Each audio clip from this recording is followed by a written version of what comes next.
Kati ya mambo yanamchanganya kocha Joseph Zimba wa JS Kabylie na timu yake kwa ujumla katika mechi wanaokwenda kucheza dhidi ya Yanga. Mechi ya pili ya kundi lao la B ligi ya mabingwa barani Afrika hatua ya makundi ni juu ya kile alichokifanya Yanga katika mechi dhidi ya AS FAR Rabat kwenye mechi ya kwanza waliocheza kwenye uwanja New Amani Complex visiwani Zanzibar na kushinda kwa bao 1-0.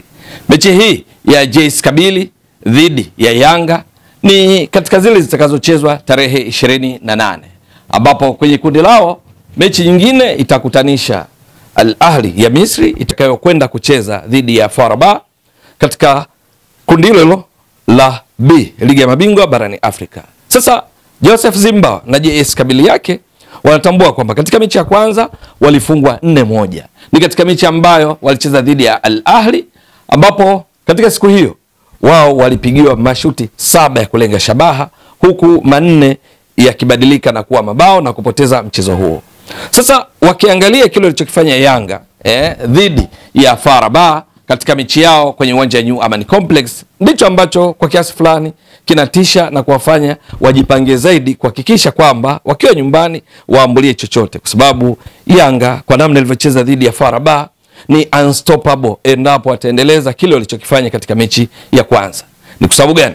Ni kwamba ukizama ndani katika small details wanagundua kwamba Yanga ni hatari sana katika kushambulia. Yanga ni wazuri katika kuzuia. Yanga katika mchezo dhidi ya FAR Rabat walipiga mashuti, tunasema shots, mashuti 15, kati ya hayo 9 yalilenga shabaha, ilhali FAR Rabat katika mchezo huo walipiga mashuti 5 mechi nzima, shuti moja tu lilenga shabaha, tena katika dakika ya 58 ya mchezo likipigwa na Hamudani, ambalo hata hivyo Djigui Diarra alilicheza. Dakika 90 walipiga shuti moja tu la kulenga shabaha. Dakika 90 Yanga mashuti 9 akilenga shabaha kati ya 15, ambapo nazungumzia hapa shooting accuracy ya takriban 60%. Yanga maana yake walionekana wako vizuri zaidi katika mchezo ambao kwenye umiliki wa mpira hawakujihusisha sana kuwafunika FAR Rabat. Ndio kwa sababu Yanga walimiliki mpira kwa 51%, FAR Rabat walimiliki mpira kwa 49%. Yanga pasi za jumla walipiga pasi 369, FAR Rabat walipiga pasi 364. Tofauti yao ni pasi 5 tu katika mchezo mzima. Lakini zilizofika Yanga walipiga pasi 288 zilizofika, FAR Rabat pasi 283. Tofauti ni pasi 5 tu zilizofika. Kwa hiyo unaona pasi za jumla Yanga waliwazidi FAR Rabat kwa pasi 5 tu, lakini FAR Rabat walizidiwa pia pasi 5 tu zilizofika na Yanga. Lakini tofauti yao ilikuwa ni namna Yanga wanavyokuwa direct, wanafika zaidi kwenye lango la FAR Rabat na kufanya majaribio ya kufunga, tena mashuti kwa usahihi 9. Hili ndilo linalotisha zaidi. Ni kwa sababu gani? Joseph Zimba na wachezaji wake, benchi la ufundi la JS Kabylie, kwa vyovyote vile wana kazi ya ziada kukabiliana na Yanga hii inayofika sana, kwa sababu katika kufuatilia kwao wataona kwamba FAR Rabat katika msimu huu 2025-26 kwenye ligi kuu yao ya Morocco, FAR Rabat wameshacheza mechi 8. Kwenye mechi 8 walizocheza wana pointi 18, wako nafasi ya pili kwenye msimamo wa ligi kuu ya Morocco, performance ya 75%. Katika kufunga wamefunga mabao 14 wakiwa wao wameruhusu bao moja tu katika mechi 8. Sasa hili ndilo linalochanganya zaidi kwamba dakika 720 kwenye ligi yao, ligi namba 2 kwa ubora barani Afrika, ligi kuu ya Morocco, FAR Rabat wako kwenye kiwango bora sana chini ya kocha Alexander Santos, wameruhusu bao moja tu. Lakini mechi dhidi ya Yanga ilikuwa tofauti kwa namna ambavyo walikabiliana na Yanga. Walilazimika kusubiri golikipa wao Reda Ahmed Tagnut awe kwenye kiwango bora ili kuwanusuru wasipokee mabao mengi. Kwenye ligi kuu ya Morocco, mechi hizi 8, mashuti waliopigiwa FAR Rabat ya kulenga shabaha, shot on target, ambao wapinzani wake wameyapiga kuelekea lango la FAR Rabat, kuonyesha ni kwa namna gani wana ulinzi imara sana, ni mashuti 13 tu katika mechi zote 8, huku wakiruhusu bao moja, kipa wao akifanya saves 12 kuwafanya wameruhusu bao moja tu. Lakini katika mechi dhidi ya Yanga, shots on target zimekuwa 9, wakati katika ligi kuu ya Morocco mechi 8 wamepigiwa mashuti 13. Nadhani nimeeleweka vizuri, ya kulenga shabaha. Mechi moja na Yanga wanapigiwa mashuti 9. Lakini sio hilo tu. FAR Rabat katika kupiga mashuti wao wanaposhambulia mpaka wakafunga mabao 14 walikuwa wamepiga mashuti 106. Mechi dhidi ya Yanga dakika 90 wamepiga mashuti 5 tu, tena moja tu ndio likilenga shabaha. Sasa taarifa hizi ndizo ambazo watalazimika kufanya ziada, kwa sababu wanatambua hatari ya kushambuliwa mfululizo na timu inayofika sana langoni mwenu. Mechi dhidi ya Ahli walipigiwa mashuti 7 ya kulenga shabaha wao, na kuwa ndio timu ya pili ambayo kipa wake aliteseka sana katika mchezo mmoja. Kipa wa Hadid alifanya kazi ya ziada. Mashuti 7 waliopiga kulenga shabaha, alifanya saves 3, akaruhusu mabao 4. Hadid ndiye kipa wa pili kuteseka sana, kwa sababu namba 1 kipa aliyeteseka sana ni Reda Ahmed Tegnut wa FAR Rabat, aliyeteswa zaidi na Yanga kwa kupigiwa mashuti 9. Yani katika timu zote 16 za hatua makundi ligi ya mabingwa barani Afrika kwenye raundi ya kwanza kwenye makundi yao, kipa aliongoza kuteswa sana ni Reda Ahmed Tegnut kwa mashuti 9, akicheza saves 8, na kuwa ndiye kipa aliyeng'ara kuliko makipa wote kwa kuibania Yanga. Maana Yanga ilikuwa inaupita ukuta wa FAR Rabat. Wale akina Abdel Hamid walikuwa wanapitwa, kina Marwan Lawan walikuwa wanapitwa, viungo wao akina Zenedine Deraj, akina Mohamed Rabi Herimat, mabeki wao pembeni kina Anas Bash, akina Tor Canero walikuwa wametepeta kwenye safu ya ushambuliaji ya Yanga ya kina Prince Pumelo Dube, Peodo Pako Mzuzwa, wakifika mara kwa mara na kufanya majaribio hayo. Sasa hayo ndio ambao watapaswa kufanya ziada. Na ukifahamu vizuri zaidi katika ligi kuu ya Algeria hivi sasa, JS Kabylie mwenendo wao katika ulinzi sio mzuri sana.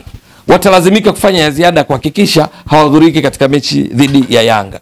Walijitahidi mechi dhidi ya Al Ahli, matokeo yake wakafungwa mabao 4, na sasa wanakwenda kucheza dhidi ya Yanga ambayo ndiyo timu iliyoongoza kupiga mashuti mengi ya kulenga shabaha kuliko timu zote. Yanga ndio iliongoza mashuti 9 kulenga shabaha dhidi ya wapinzani wao. Wa pili Al Ahli waliopiga mashuti 7 kulenga shabaha, halafu ndo zinafuata timu nyingine kama Mamelodi na wengineo. Lakini Yanga ndio walikuwa wana njaa zaidi kufika kwa wapinzani. Sasa wao kwenye ligi kuu yao ya Algeria hivi sasa wanashika nafasi ya 7.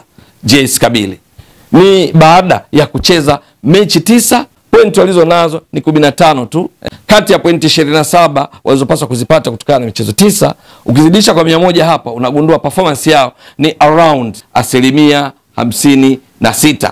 Wakati Yanga wanaocheza nao kwa ligi kuu Tanzania bara, ligi namba 5 kwa ubora barani Afrika, wamecheza mechi 4 wana pointi 10, performance ni around 83%. Lakini wao kwenye ligi namba 4 kwa ubora barani Afrika ndio performance yao iko 56%. Lakini kinachotisha zaidi ni kwenye mabao. Kwenye ligi yao wao wamefunga mabao 1, lakini mechi hizi 9 wameruhusu mabao 8. Kwa lugha nyingine, wastani wa bao 1 katika kila mchezo isipokuwa mchezo mmoja. Maana mechi 9 wameruhusu mabao 8. Sasa kwa rekodi hizo walizonazo JS Kabylie katika ligi kuu yao ya Algeria, mechi 9 point 15, mechi 9 wakiruhusu mabao 8, mechi 9 wakifunga mabao 11 tu, hakika wana kazi ya ziada wanajiona dhidi ya Yanga. Labda tumaini pekee ni kwamba kwenye makaratasi Al Ahli iliyowafunga wao mabao 4-1 ni klabu namba 1 kwa ubora barani Afrika, na tena walikuwa ugenini. Lakini Yanga ni klabu namba 8 kwa ubora barani Afrika, bado ni miongoni mwa klabu bora, imo ndani ya top 10 kwa viwango vya CAF hivi sasa. Na kwa sababu hiyo labda unaweza kaona kwamba labda moto utapungua kulinganisha na mechi waliocheza dhidi ya Al Ahli. Lakini wakizama ndani zaidi, wakiona namna ambavyo FAR Rabat iliteseka katika mechi dhidi ya Yanga, FAR Rabat ikishukuru walau kwa kupoteza bao 1-0 kwa sababu ukuta wao ulifikika sana na Yanga kiasi cha kupigiwa mashuti zaidi ya 60% ya mashuti yote ya kulenga shabaha waliopigiwa msimu kwenye ligi kuu yao ya Morocco. Kama nilivyotoka kueleza, msimu mzima mpaka sasa mechi 8 wamepigiwa mashuti ya kulenga shabaha 13 tu. Kati ya hayo moja ndio likiwa bao 12, golikipa Reda Ahmed Tegnut akisave, akicheza vyema, akizuia michomo kutoka kwa wapinzani. Lakini kwa Yanga mechi moja wamepigiwa mashuti 9 ya kulenga shabaha. 9 katika mashuti 13 ni around 69% ya mashuti yote waliopigiwa msimu huu ya kulenga shabaha wamepigiwa katika mechi moja dhidi ya Yanga. Sasa hilo ndilo Joseph Zimbawa na mabeki wake, akina Zinedine Belaid, akina Reda Bensha mabeki wa kati, golikipa wake Hadid, beki wa kulia Neshat Jabri, beki wa kushoto Hamza Muali, viungo wao wawili pale. Maana mfumo wao ni baada ya golikipa ni 4-2-3-1. Yani walinzi wa 4, viungo wale ukabaji, viungo 3 ushambuliaji, mshambuliaji kinara mmoja. Viungo wao ukabaji, nazungumzia Babakar Sa, nazungumzia Boujema, Mehdi Boujema, lakini pia wale viungo watatu wa ushambuliaji kina Josephat Athubada aliyetoka Singida Black Stars na kwenda kujiunga JS Kabylie, lakini pia huyu Babakar Sarr tunafahamu alikuwa hapo katika klabu ya Simba, mambo yake yakuwa mazuri, hivi sasa yupo JS Kabylie, ni miongoni mwa wanaong'ara. Lakini washambuliaji wao kina Ayman Mahias, kina Mergem, kazi wanayo kupambana dhidi ya Yanga ilionyesha kiwango bora sana katika mechi dhidi ya FAR Rabat. Sasa nini kitarajiwe kwa Tanzania, kwa wana Yanga? Matarajio ni kuona Yanga chini ya kocha Pedro Gonçalves, wachezaji wake wakitekeleza vyema mpango kazi wa kocha Pedro Gonçalves na kuonyesha kiwango bora kama walichoonyesha dhidi ya FAR Rabat ili kupata matokeo mazuri. Pedro Pacome Zouzoua aendelee kuwa unstoppable katika mechi dhidi ya FAR Rabat, alifanya kila atakalo kwa kiasi kikubwa kwa mafanikio. Wachezaji Prince Pumelo Dube aendeleze ubora wake katika mechi dhidi ya FAR Rabat, aliwasumbua sana akipiga mashuti manne, matatu akilenga shabaha, moja tu ndo likitoka nje na ndiye aliyefunga bao pekee lilowapa Yanga ushindi. Lakini wachezaji wengine kina Mudathi Yaya Abbas, akina Zuka Buya, Jigi Diarra goalkeeper, walinzi Ibra Baka, Dickson Jobu, walinzi wa pembeni kina Isra Patrick Mwenda, kina Mohamed Hussein Shabalala au Shadrack Sakaboka, yeyote tukipangwa basi siku hiyo kuhakikisha wanatekeleza vyema mipango kazi ya kocha Pedro Gonçalves ili kupata ushindi. Ikishindikana basi walau wata point moja, lakini wasipoteze. Hawa JS Kabylie kwa walichokionyesha dhidi ya Al Ahly, kwa mwendo wao katika ligi kuu ya Algeria, ligi namba 4 kwa ubora barani Afrika, Tanzania ikiwa ni ligi namba 5 kwa ubora barani Afrika ambako Yanga ndiko wanatoka, ni dhahiri kwamba Yanga wakiendeleza ubora wao wana uwezo wa kupata pointi zote tatu na kujiweka katika nafasi nzuri kwenye kundi lao la B, kuhakikisha kwamba safari yao ya kuania nafasi mojawapo kati ya mbili za kufuzu hatua robo finali kutoka kwenye kundi lao inakuja kufanikiwa. Je, itakuwa vipi? Na hasa kwa kuzingatia kwamba Yanga kule nchini Algeria hivi karibuni wameshawahi kupata matokeo ya aina zote. Washawahi kushinda katika finali kombe la shirikisho barani Afrika msimu wa 2022-2023 pale walipocheza dhidi ya USM Alger, wakifungwa 2-1 jijini Dar es Salaam kwa Mkapa. Lakini kule ugenini kule Algeria walishinda bao 1-0 mkwaju wa penalty wa Juma Shabani, nakumbuka vizuri. Lakini msimu wa 2023-2024 walikwenda wakafungwa 3-0 na CR Belouizdad katika mechi ambayo walicheza vizuri sana kwa maana ya vigezo vingine kama umiliki wa mpira na kufanya majaribio, wakipiga mashuti 4 kulenga shabaha. CR Belouizdad mechi nzima wakipiga mashuti 3 ya kulenga shabaha, yote kamba. Yanga wakafungwa 3-0.